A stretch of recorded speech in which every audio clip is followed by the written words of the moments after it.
Fox News Channel, there is breaking news now into us from the Pentagon, and Fox News has just confirmed that the U.S. Navy is now moving a ballistic missile defense system to the coast of the Korean Peninsula.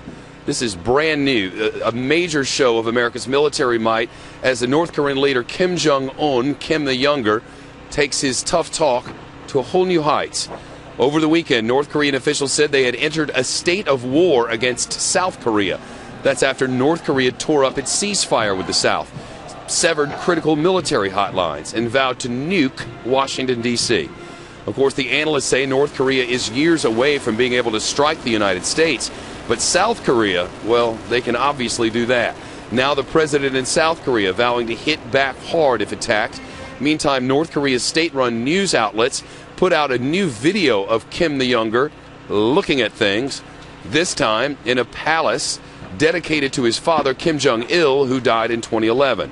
But unlike his father, Lil Kim is proving to be much louder and much more menacing. He now says that building nukes is one of the nation's top priorities. James Rosen with the details on this new development live for us in Washington. James? Shep, quite a lot of cover. The White House today cited a disconnect between North Korea's steroidal rhetoric of late and the relative inactivity on the ground on the Korean Peninsula, where White House Press Secretary Jay Carney told reporters today the U.S. sees no evidence of large-scale troop mobilizations.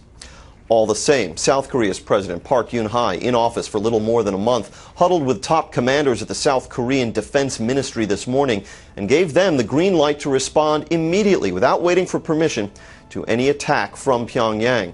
This was likely a sign that South Korea's first female president is intent on avoiding any judgments of herself as weak or indecisive. Such conclusions dogged her predecessor in November 2010 when the North shelled a South Korean island with artillery fire, killing 4 people, and Seoul mounted no meaningful response.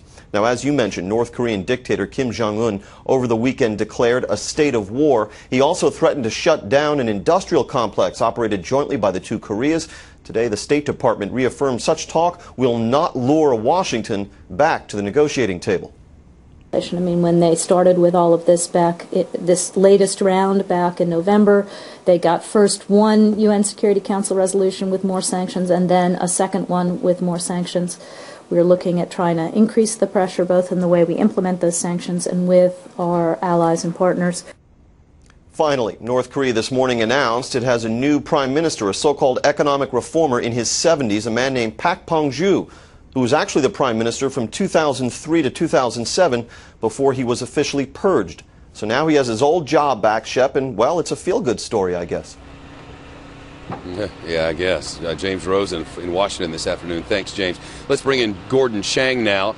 Gordon Chang is an expert on matters North Korea, author of Nuclear Showdown, North Korea Takes on the World, and he's live in Studio B's studio back in Manhattan. Gordon, it's the troubling thing for me on this is it's something new every day. There's more rhetoric from the North Koreans. Now we've got a warship over there. Now the Aegis defense system is over there.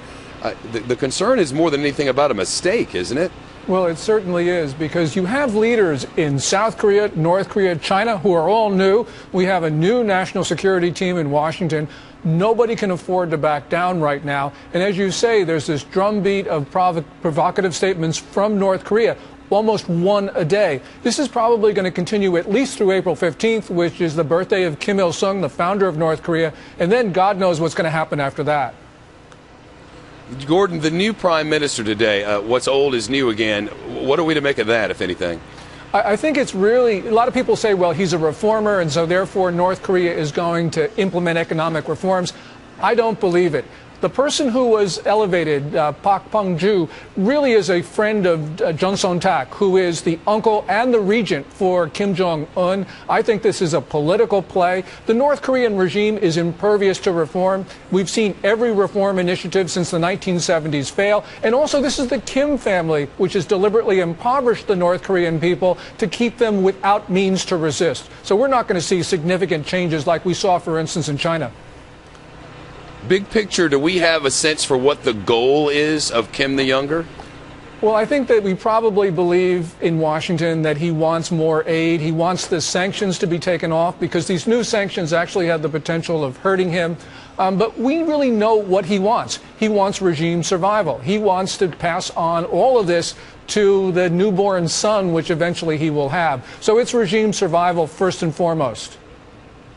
Well, if regime survival is the idea, firing off missiles at South Korea would be, I don't know, counterproductive at very least. Yeah, and so they won't do that. But what they will do is there will be some deadly provocation because this is a regime, not just this year, but over the course of decades that bases its legitimacy on killing foreigners, not only South Koreans, but Americans as well. So they're going to continue to do this at a time that the regime in Pyongyang is in disarray, where Kim Jong-un is purging officials to try to sort of consolidate his base. This is not a good story.